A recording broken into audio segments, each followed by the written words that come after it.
ماڵی شەی سمکۆی ئاسایشە دواهەمین شەیدی یەکێتی. ئەم ماڵە پڕە لە یادگاری و چیرۆکی داستانامێزی ئەو فەرماندا چاونەترسەی گەرمیان. ڕۆژانێک بوو شەی سمکۆ چیرۆک و داستانی خۆی و هاوڕێیانی بۆم خێزانە دەگێڕایەوە. ئێستا لە ڕۆژی شەیدی یەکێتیدا هاوسەرەکەی بە شانازیەوە باس لەو ڕۆژانە دەکات کە سمکۆ هەڵۆ چاونەترسەکەی گەرمیان لە کاروانی خەباتیدا پێیدا تێپەڕیوە. دڵیشم ناهاو تەلەفۆنیشی بۆ بکەم. ئەموو تەلەفۆنەوە زۆر جارن لە کەمینا تەلەفۆن خراپە. ئیتر خۆم ئەگەر دەی خۆت بگرە دەی چاوەڕێ بکە دەی تا هیچ سەرەتا من وەکو خێزانی شەیدێک سەر ڕێز و نەوازش دەهانێم بۆ بەردەم گوڵکۆی هەموو شەیدانی کورد و کوردستان بە تایبەتی شەیدانی یەکێتی.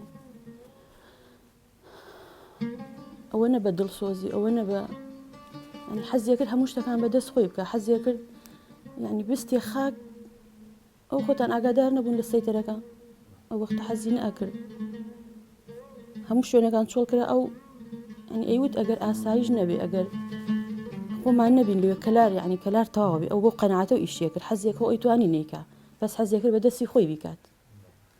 ماندووبوونیش لای نەبوو، بە هیچ جۆرە ماندووبوون لای نەبوو. شەو ڕۆژی خست بۆ سەریەک لە پێناو پارێزگاریکردن لەم خاک وڵاتە. تاکە ئاواتیشی هەر ئەوە بۆ مناڵەکانشی هەر ڕێبازەکەی خۆی ون نەکەن و خوێندنەکەش تەواوکە.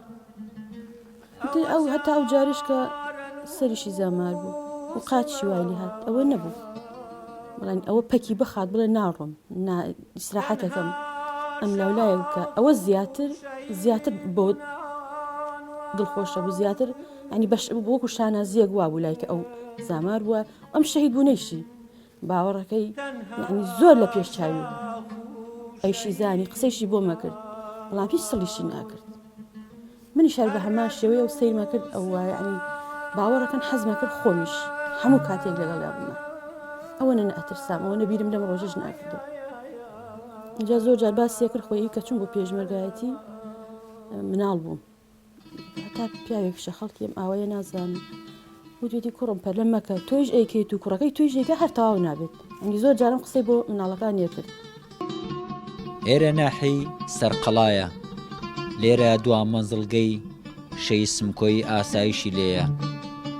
سەردەشتی کوڕی دەیەوێ لە ڕۆژی شەیدی یەکێتیدا بەدانانی چەپکە گوڵی وەفا و خۆشەویستی خۆی لەسەر مەنزڵگای باوکی، ئەوەش بە گوێی باوکە شەیدەکەیدا بدات کە هێشتا کاروانەکە بەردەوامە و یەکێتیەکەی هەر لە سەنگەرە بۆ دوژمنانی ئەم هەرێمە.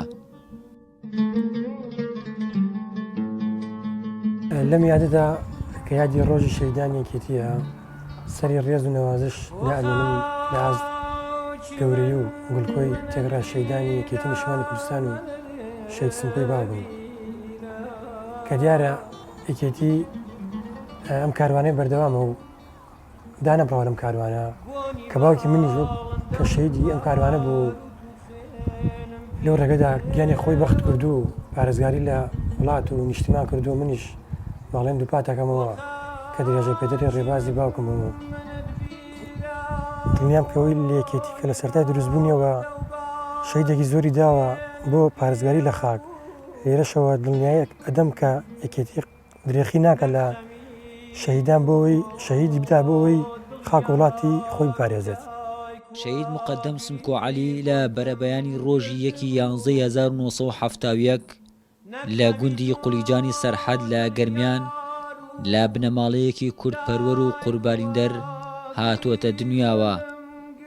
لە لاوێتیەوە ئەم ڕۆڵە چاونەترسەی گەرمیان کوردایەتی لە خوێنیدا جۆشی دەدا، بۆیە بڕیاری داوە بچێتە شاخ و لە شاخ دوو جار بۆی کەمی تەمەنەوە لە پێشمەرگایەتی وەرناگیرێ. بەڵام دوجار لە تەمەنی 15 ساڵیدا و لە ساڵی 1986 بۆتە پێشمەرگای لە تیپی پەنجاوێکی گەرمیان. لە ماوەیەکی کەمدا وەک پێشمەرگەیەکی وریا و زیتەڵ و قارەمان دەرکەوتووە. لە دوای ڕاپەڕین و لە ساڵی 2006 بۆ 2009 لێپرسراوی بنکەی ئاسایشی زیندانە بووە. دواتر لە ساڵی 2009 بووەتە لێپرسراوی بنکەی ئاسایشی کۆکسی زەندابات و ئازایەتی و قارەمانەتیەکەی کردی بە ئامانجی تیرۆریستانی داعش.